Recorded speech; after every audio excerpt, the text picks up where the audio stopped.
طلع البدر علينا من ثنيات الوداع وجب الشكر علينا ما دعا. أعوذ بالله من الشيطان الرجيم. بسم الله الرحمن الرحيم. Assalamu alaikum wa rahmatullahi wa barakatuh. Uhali gani na habari gani wewe mpenzi msikilizaji na mtazamaji ambaye watufuata popote pale ulipo, sina budi ya kukaribisha katika kipindi maalum mahususi kabisa siku ya leo ndani ya tarehe 17 ya Ramadhani. Nina historia fupi ambayo inatukumbusha siku ya leo, na sasa sina budi ya kukaribisha na tuweze kujikumbusha katika tukio lililofanyika ndani ya tarehe 17 ya mwezi mtukufu wa Ramadhani. Ni tukio gani hilo? Kwanza kabisa naanza na aya yake Mwenyezi Mungu Subhanahu wa Ta'ala, a'udhu billahi minash shaitani rajim, na ushindi unatoka kwa Mwenyezi Mungu pekee, Mwenyezi Mungu mwenye nguvu zote. Sura ya 3 aya ya 126. Katika historia ya Uislamu, Ramadhani imekuwa mwezi wa ushindi, mwezi ambapo washujaa walikusudiwa wa dini walipewa ushindi na Mwenyezi Mungu Al-Nasir, msaidizi mkuu. Wanaume waliokuwa waaminifu kwa Mwenyezi Mungu walimtumikia Mwenyezi Mungu na kujitahidi kutekeleza amri zake, waliheshimu agano lao, na hivyo Mwenyezi Mungu akawasaidia, akawashinda maadui zao na kuupa Uislamu ushindi. Hawa ndio mashujaa wa historia yetu, watu waliomcha Mwenyezi Mungu, walimpenda Mwenyezi Mungu na kuishi kwa ajili yake. Mchana walifunga na kupigana kwa ushujaa, na usiku walimwabudu na kumlilia. Walikuwa mashujaa wa mchana, watawa wa usiku. Kila mwaka tarehe 17 ya Ramadhani hutukumbusha mabadiliko katika historia. Baada ya miaka mingi ya mateso, vikwazo na uhamisho, vita vya Badri vilifanyika chini ya uongozi uliobarikiwa wa mtume wetu mpendwa Muhammad sallallahu alaihi wasallam, vilimalizika kwa ushindi mkubwa wa Uislamu.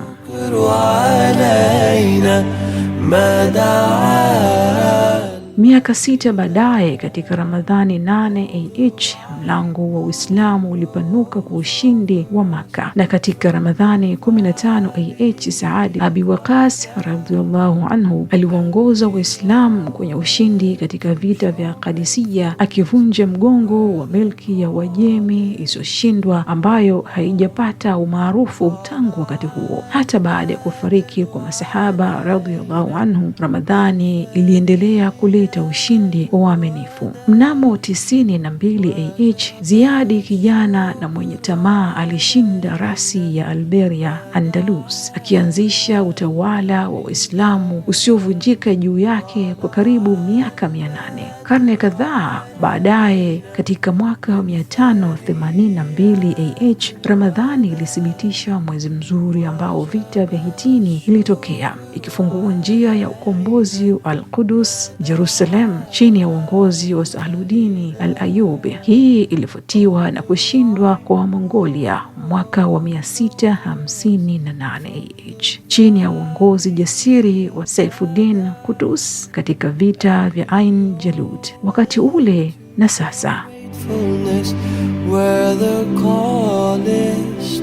mengi yamebadilika tangu siku hizo za utukufu. Leo umma umezoea kuishi chini ya utawala wa maadui wa Uislamu ambao huendeleza udhalimu usiokoma, uhalifu usiozuiliwa na ufisadi ulioenea juu yake. Na bado licha ya utii huu wote wa kimwili, ni adui mwingine ambao leo ametupoza, ambayo imetuvuruga akili zetu, imeua roho zetu na kutuacha tukiwa tumevutiwa na maadui zetu. Ni kushindwa kwetu kiakili na kitamaduni. Makafiri wanaweza wasimiliki ardhi zetu tena, lakini wanamiliki akili na mioyo yetu, na hii inabaki kuwa kikwazo chetu kikubwa zaidi. Kuvutia mawazo yanayoendelea, burudani za kidunia zilizoharibika na vyombo vya habari vinavyoenea mbali vimefifisha uwezo wetu wa kufikiri. Baada ya muda, hii imeunda hali ya udhalili kuelekea dini yetu na lugha zetu za asili, tamaduni na mavazi Usambazaji uliopangwa na wa kimfumo wa mawazo yao umeharibu utambulisho wetu wa msingi na kuponda maadili ya karne nyingi, familia na jamii. Kwa upumbavu tunaiga njia za wasoamini, haijalishi ni za kipuuzi kiasi gani, tukikubali kwa upofu ubaya wao wa vitu vya kimwili, anasa na kutokumcha Mungu. Badala ya kupata nguvu na mwongozo kutoka kwa ufunuo na urithi wetu, tunautafuta kutoka kwa washawishi walioharibika kimaadili, mashetani wa kibinadamu waliojipamba vizuri, ambao huiba akili na kutokuwa na hatia kwa ujana wetu. Kupinga uvamizi wa ardhi ya mtu ni rahisi ikilinganishwa na utumwa wa Dajjal wa akili zetu. Utumwa huu hauwezi kuonekana na kwa wengi hata hauaminiki. Unamshawishije mnyama wa bustani ya wanyama ambaye analishwa vizuri na kutunzwa kwamba bado amefungwa? Dini moja tu ndiyo inayoondoa ukungu. Uislamu unatoa njia nyingine.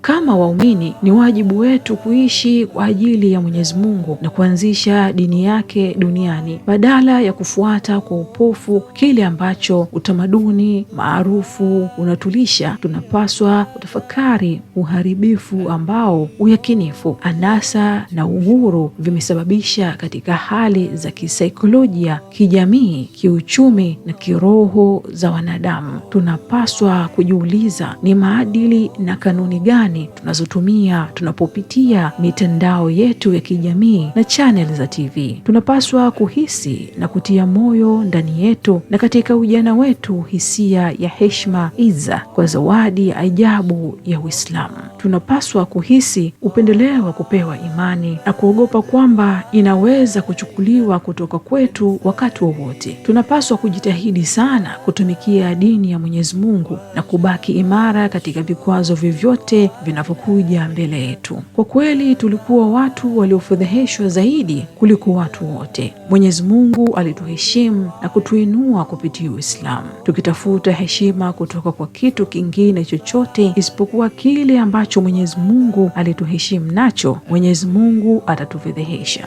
To show gratefulness where the call is to Allah.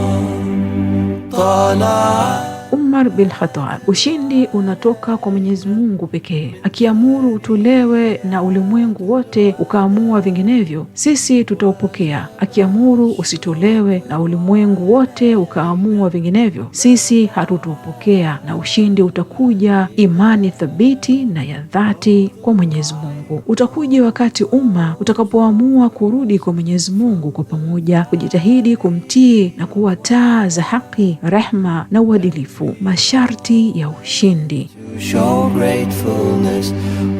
Yafuatayo ni baadhi ya masharti ya ushindi ambayo Mwenyezi Mungu ameyataja katika Qur'ani: imani na matendo mema, kumcha Mwenyezi Mungu, kuhimiza mema na kukataza maovu, sabri, kusaidia sauti ya Mwenyezi Mungu, maandalizi ya kimwili na yanayoambatana na tawakkul, dhikri. Vizuizi vya ushindi: kuna vitendo fulani vinavyozuia msaada wa Mwenyezi Mungu kufika. Hizi ni pamoja na dhambi. Mwenyezi Mungu Azza wa Jalla anasema, hakika Mwenyezi Mungu hatabadilisha hali ya watu hadi wabadilishe yaliyomo ndani yao. Kama vile utii wa pamoja unavyoongoza kwenye ushindi, kutotii kwa pamoja unasababisha Mwenyezi Mungu kuondoa amani na ustawi wa taifa. Ingawa dhambi ni hatari, kuzionyesha hadharani ni hatari zaidi. Tunapaswa kuwa waangalifu sana kutoziweka hadharani dhambi zetu, kwani Mwenyezi Mungu atamsamehe kila mtu kutoka kwa umma wa Muhammad sallallahu alaihi wasallam isipokuwa wale walioweka hadharani dhambi zao. Kukata tamaa: ni rahisi kutazama umma na kuhisi huzuni na kukata tamaa. Hata hivyo, Mwenyezi Mungu Subhanahu wa Ta'ala anatukumbusha, msife moyo wala msihuzunike, kwani mtakuwa na ushindi ikiwa nyinyi ni waumini wa kweli. Sura ya 3 aya ya 139. Sisi ni umma wa matumaini. Licha ya uwezekano wote, tunafanya kazi kuleta amani, haki na wema duniani. Hatukati tamaa. Kama Mtume Muhammad sallallahu alaihi wasallam na masahaba zake wangekuwa na mawazo haya ya kushindwa katika vita vya Badr, leo tusingekuwa na Uislamu na la ilaha illa Allah. Tunaweza kuona ushindi katika maisha yetu au tunaweza tusione. Hata hivyo, hatupaswi kukata tamaa. Badala yake, tunapaswa kujaribu tuwezavyo kusafisha njia kwa vizazi vijavyo. Lazima tupande miti tukijua kwamba hatutokaa chini ya kivuli chake. Magonjwa ya moyo. Matatizo yetu mengi, ikiwa ni pamoja na ukosefu wa umoja, husababishwa na magonjwa ya mioyo yetu, ikiwa ni pamoja na wivu, kibri, majivuno, uoga, ubahili, uchoyo na ubinafsi. Haya hayafanyi tu kizuizi kati yetu na Mwenyezi Mungu, bali pia yanatuzuia kuwa wanachama wenye tija wa umma. Oh, the white moon rose over us from the valley of Wada, and we all went to show great. Mjumbe wa Mwenyezi Mungu alisema, wema wa vizazi vya awali vya umma huu unatokana na zuhdi na yakini yao, na kizazi cha mwisho cha umma huu kitaharibiwa kwa sababu ya shuhu, ubahili na uchoyo na matumaini ya uongo, baihaqi, kupenda dunia na kuchukia kifo. Mojawapo ya vizuizi vikuu vya ushindi na chanzo kikuu cha fedheha yetu ni kupenda dunia. Mtume Muhammad sallallahu alaihi wasallam alisema, mataifa hivi karibuni yataitana kuwashambulia ninyi kama vile waandaaji wanavyoalikana kule chakula chao. Mtu fulani aliuliza, je, itakuwa ni kutokana na idadi yetu ndogo wakati huo? Mtume Muhammad sallallahu alaihi wasallam akajibu, hapana, kutakuwa na wengi wenu wakati huo,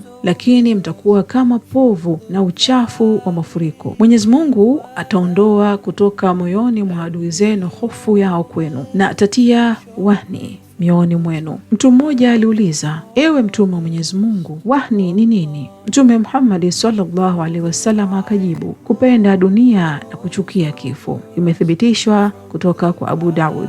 Mapigano ya ndani. Kizuizi kikuu cha ushindi ni mapigano ya ndani na mfarakano. Mwenyezi Mungu azza wa jalla anasema, mtiini Mwenyezi Mungu na mtume wake, wala msigombane, msije mkapotezana moyo na ujasiri wenu wa kimaadili, na subirini, kwani hakika Mwenyezi Mungu yuko pamoja na wale wanaosubiri. Qur'ani 8 aya ya 46. Ramadhani ni ishara ya umoja. Mwaka mzima sala katika jamaa hutukumbusha mshikamano, udugu na umoja unaopaswa kufurahia kama umma. Katika Ramadhani hii inazidi kuimarisha tunapokusanyika pamoja msikitini kwa ajili ya tarawih, na mara nyingi tunashiriki iftar na suhur na waumini wenzetu. Katika Ramadhani kwa pamoja tunaongeza ibada yetu kwa Mwenyezi Mungu Subhanahu wa Ta'ala na kuhisi hisia ya umoja tunapofunga sote katika mwezi huu. Hisia hii ya upendo, udugu na umoja inapaswa kupita katika maisha yetu yote na miezi iliyobaki ya mwaka. Ili umoja utokee katika kiwango cha jumla, tunahitaji kuzingatia kile tunachoweza kufanya kibinafsi kwa kiwango kidogo. Sote tuna mzunguko wa ushawishi ambao tunaweza kuzingatia kuanzia na sisi wenyewe. Hatua ya kwanza ni kujitahidi kukomesha kutokubaliana na mapigano ndani ya familia ya mtu wa karibu. Kisha tunapaswa kuzingatia kupunguza msuguano katika jamii yetu, duru, majirani, taasisi na kadhalika. Badala ya kuzingatia fitna, hebu tuongeze imani yetu kwa Mwenyezi Mungu Subhanahu wa Ta'ala. Tuongeze imani yetu na tuwatumikie viumbe vyake. Hebu tujishughulishe na kile kitakacholeta msaada na ushindi wa Mwenyezi Mungu. Mwenyezi Mungu Al-Aziz aliyetukuka aupe heshima na ushindi umma wa Muhammad sallallahu alaihi wasallam.